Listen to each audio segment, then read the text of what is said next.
do this, but I'm going to make an exception.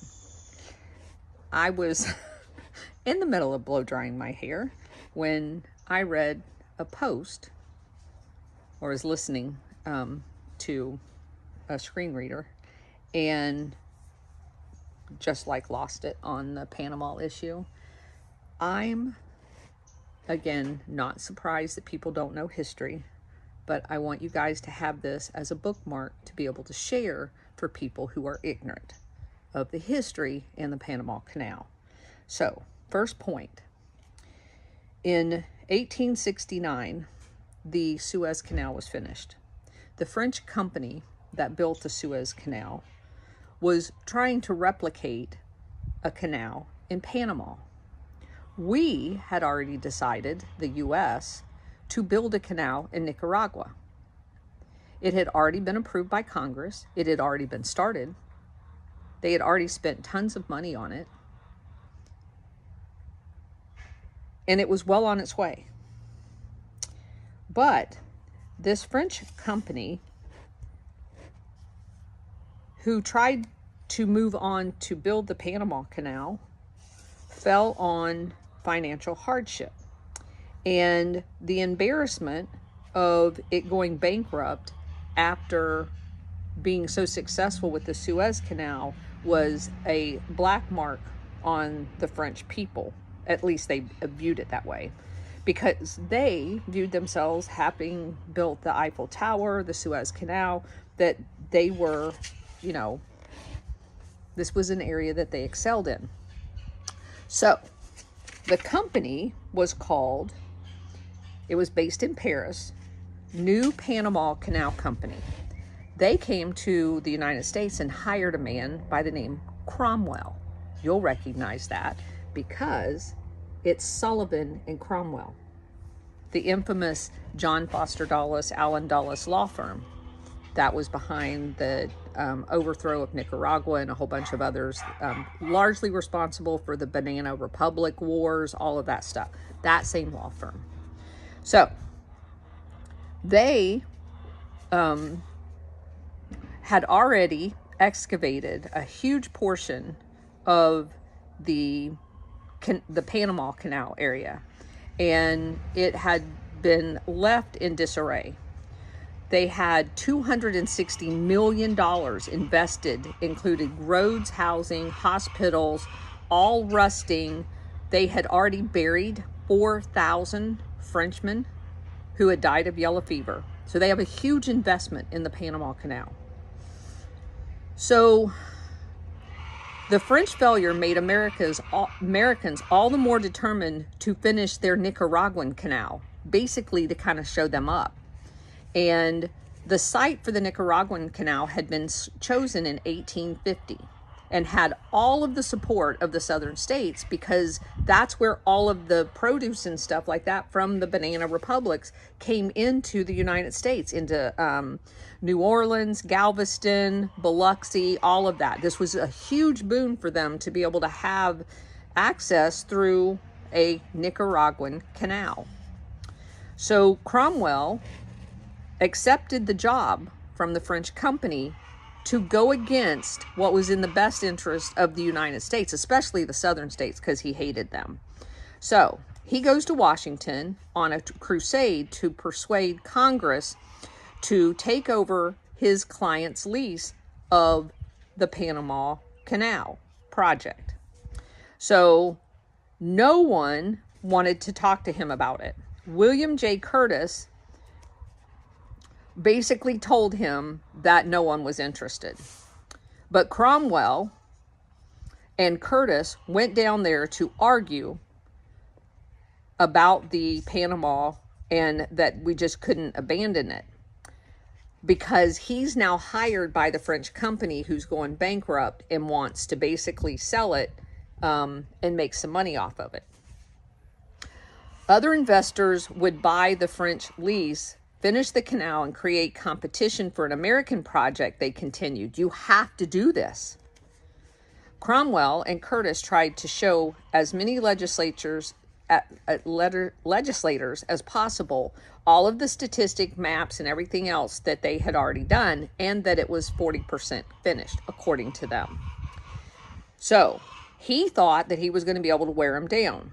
Cromwell made the first presentation to Democrat Senator in Alabama, John Tyler Morgan, who was the chief proponent for the Nicaraguan Canal. He had been a 30-year Senate veteran who had fought for the South in the Civil War and saw the Nicaraguan Canal as kind of his hallmark project. So he wasn't going to budge. Having taken the measure of his competition, Cromwell set himself up in a bar in the Willard Hotel, and he sought to talk to the Speaker of the House, who at the time was Thomas Reed. He invited lawyers into his suites at the Shoreham Hotel.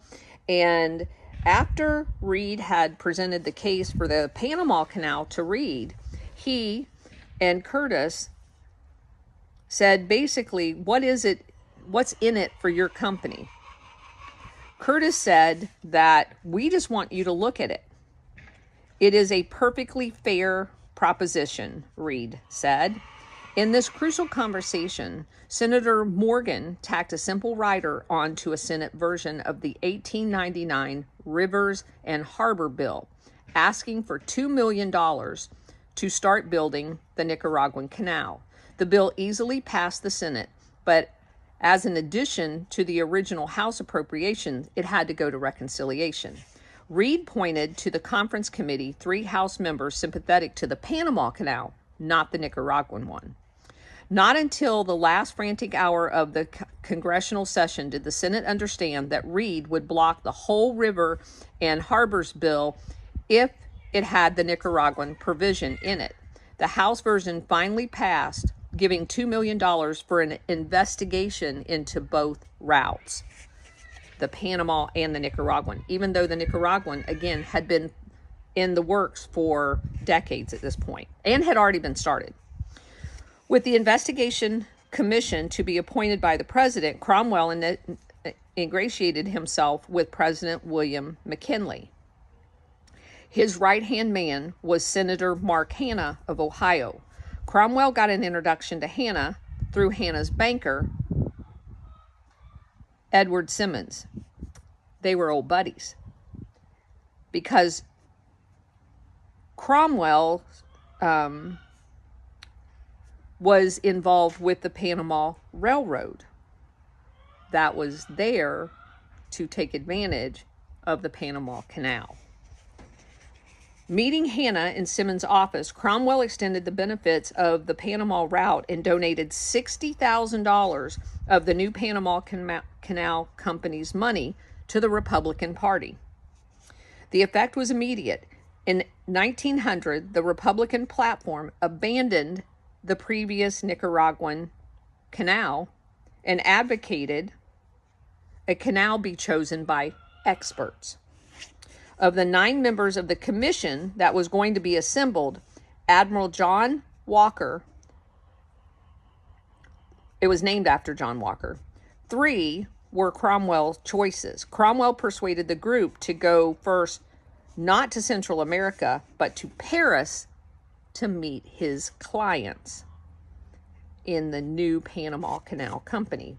Cromwell spent 6 months preparing the commission's visit to Paris, taking advantage of the French's 10 years experience in Panama. He gathered all of the information.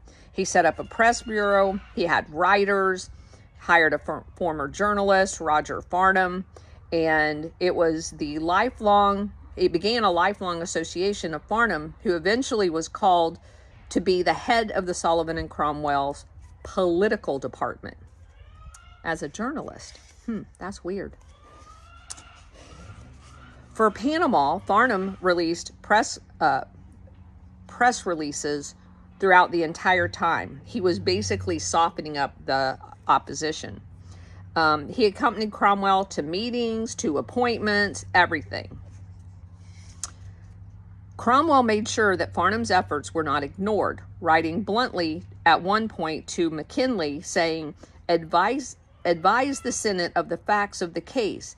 He then got the Senate to pass a resolution forcing the president to transmit all of the documents that he himself had produced with Farnham to Congress, which means they were not impartial. They were all drafted in order to get the Panama Canal established. Cromwell sailed ahead to France to meet the commission when they arrived. Cromwell scheduled all of the key personnel to explain the work that had been done, what remained to be done, and each commissioner sat in front of 340 documents that the Sullivan and Cromwell's name was on top of. They were geological studies, blah, blah, blah. The second week that they were there, an American engineer by the name of General Henry Abbott told the commission that another country would take over the canal and finish it before the U.S. could finish the Nicaraguan canal, and that this was a dire need that needed to be done immediately. The final 8-course breakfast in Paris had Cromwell speaking. He summed up the evidence that had been produced in all of the glossy handouts for everyone that a German consortium was thinking about taking over the Panama Canal and that they must act quickly. That was not true. Cromwell stayed in Paris to convince his clients to sell the canal to the Americans. He told the French company that on financial grounds, the commission would pick Panama. He was sure of it. The company president, Maurice Houghton, was not a businessman, but an engineer. He let Cromwell speak, but he said nothing.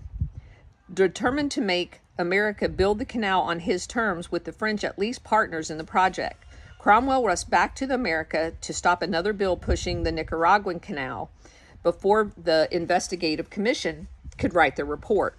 Cromwell and Curtis lobbied the Senate to delay its vote, and that won by a very narrow margin. An infuriated Senator Morgan was basically, he went off the charts. He said that Cromwell was interfering with everything and that he basically was in bed with the French. Senator Morgan should not have worried. The commission's preliminary report recommended Nicaragua for one reason. It was the only route the U.S. could own, control, and manage, period. And they had it already all locked up. So it got the nod because there was going to be rights and everything else that was very laborious with the Panama Canal. Panama had its advantages, but complete control was the overriding factor for most of the people on the commission. But Cromwell had underestimated the old admiral, who said that if the French company were to accept the commission's recommendation of a $40 million price for the canal lease and all of the property, the final report, due to be released the next month, would opt for Panama. The commission valued the excavation at $27 million, which is what they had already done. The Panama Railroad stock at $6 million, the maps, drawings, records, $2 million, and added an additional 10% for contingencies. Though the French had sunk $260 million into the Panama Canal, the new Panama Canal was capitalized at only $12 million, with an agreed division of any income of the 60% to the original canal company and 40% to Cromwell's client, which basically was them. Cromwell cabled Paris the same day, urging the company to take the $40 million, even though they had a $270 million investment into it. Instead of French consent, Cromwell got back a letter firing him. The French company that had hired him to do all this shit, they fired him. So Houghton arrived in America insisting on $109 million for the canal. The final Walker report overwhelmingly supported the Nicaraguan site. American newspapers called for the French to basically get out of this entire conversation. They said that they were arrogant, obstinate, blah, blah, blah. Curtis, who had accompanied Cromwell to Washington, regretted that the firm was involved at all. He pleaded with Cromwell basically to drop everything. Cromwell continued to follow the issue on his own while the new Panama Canal Company had fired him. He had been replaced with a banker and a creditor called Maurice Beau. At his first shareholders meeting as president, Beau pushed for them to accept the $4 million American offer. Police had to break up the riot as a result of this, because all of the stockholders in the Panama Canal Company was going to lose everything, because they were the basic backers of the $270 million that had already been dumped in there. So there's a big ruckus in Paris. But the offer came after the U.S. had already negotiated a treaty with Nicaragua, and after congressional bills to appropriate the necessary funds had all been done. Congress awaited a full House and Senate vote. The former engineer in Panama, who had a $200,000 investment riding on the canal, cabled Beau from America, and it said, "Failure to rehire Cromwell will alienate sympathies indispensable to saving this entire deal." On January 4th, Beau cabled Admiral Walker to inform him that the company was willing to accept the $40 million while reinstating Cromwell on the negotiating side for the Paris company. He added the insulting condition that Cromwell accept a fee set by the company. 3 days before the debate on the Nicaraguan bill at the opening session, Wisconsin Senator John Spooner, one of the most powerful Republicans, submitted a simple amendment substituting the word Panama for Nicaragua in the canal bill.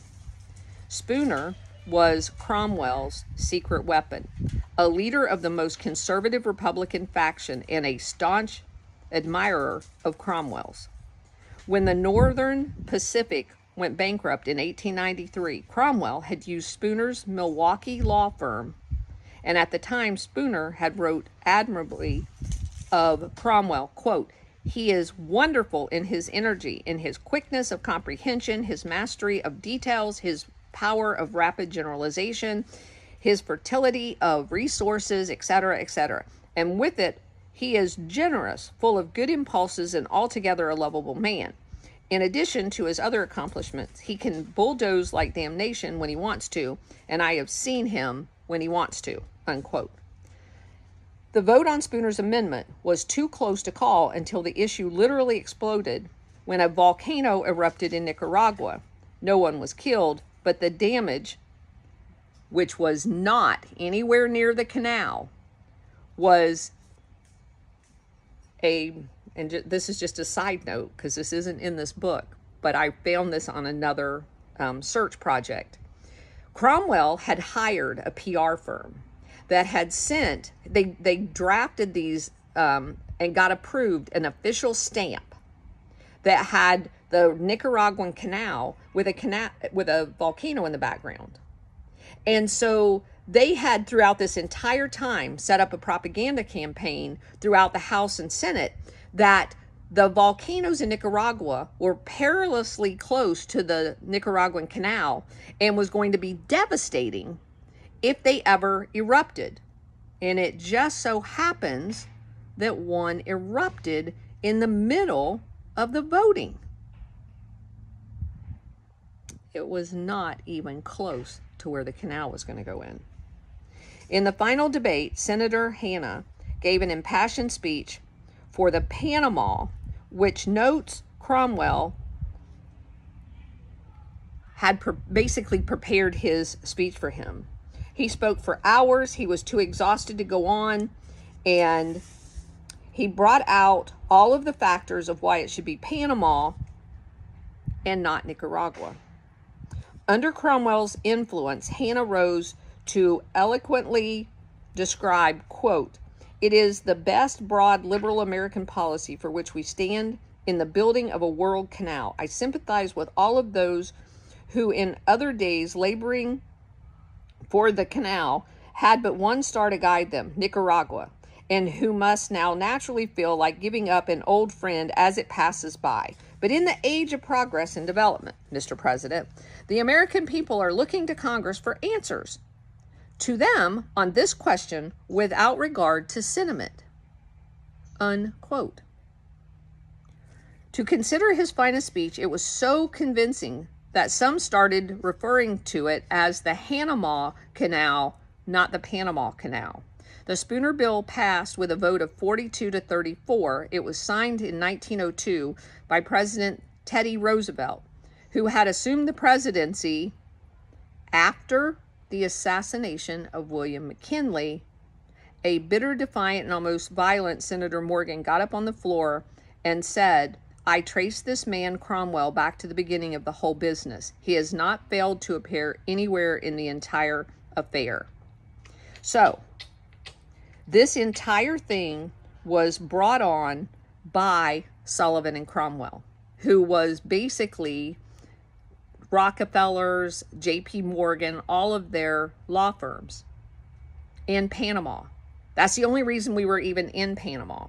Then you come into the whole issue of the Panama being a part of Colombia. And anybody that tells you that Colombia basically reneged on something, they did not. Colombia wanted a concession to be paid for in order for them for the U.S. to build that canal. And they wanted basically to do a similar to Nicaraguan deal where they could basically make some money on it. And the U.S., I've seen a couple of different figures. The one that I see the most is $20 million to give the U.S. the concession. And the U.S. decided they weren't going to pay it. And so the U.S. did what it had been doing since the Spanish-American War and basically decided that they're going to take Panama. And they bring Navy ships to the coast, basically in a semi-blockade. They then launch people ashore. They have already contacted people in the Panama area and paid them off.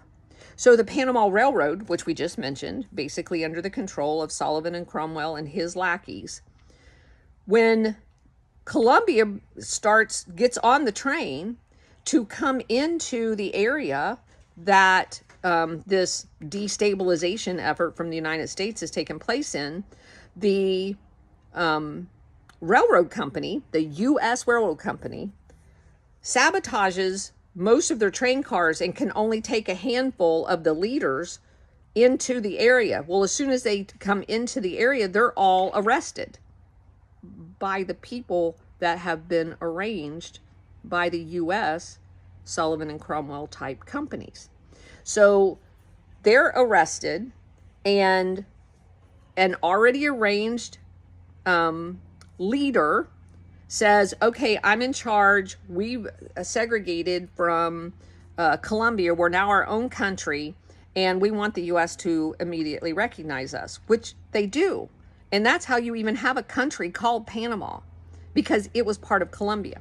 And by the way, any of you that thinks that's not true, I dare you to go look up Katanga and the Congo, because we did the exact same damn thing there. Prior to the Congo being granted its independence from Belgium, the CIA had deployed over there and set an entire thing up where they paid off the president to fire the prime minister, which he had no authority to do. So the prime minister, Patrice Lumumba, goes on the run, and he's kidnapped by the CIA. He's murdered, and he's driven around in the trunk of a CIA car for a couple of weeks, and then we boiled him in acid. And in the middle of all of that, when Lumumba took charge, he told the United States that he would continue to recognize 100% of the sale of their uranium to the United States. He just wanted to cut out Belgium because they had been a Belgian colony for 350 years. He didn't want Belgium to continue to profit off of a former colony. He needed the money to buy hospitals and education and blah, blah, blah. Well, Belgium was pissed off and they came to America and said, don't do that. We don't want to lose our cut. So the United States, basically Eisenhower refused to meet with them. Nixon met with him, but basically told him they weren't interested in cutting Belgium out and they were going to leave the contract the way it is. And if Lumumba raised a fuss, that they basically were just going to segregate the province called Katanga from the Congo, and we will recognize it as its own country, which in fact they did. They did the exact same thing in Katanga for the resources of uranium that we did in Panama. This is not a unique thing. We did this all of the time. This is what we do. We go in and destabilize shit, and we steal shit. This is, for the Panama, was under the auspices of the Monroe Doctrine, where anything that happens in the Western Hemisphere, we basically are in charge of and can do whatever the hell we want. And that's bullshit, people. If these are sovereign countries, you have to negotiate with them, not steal their shit, and not stage fake insurrections like we did in Panama so we can steal their shit and create whole countries out of nothing. So I'm going to go finish blow drying my hair. I hope you enjoyed this. Guys, look at this experience. Look, freezing, -20. And now what I have in my front. Look.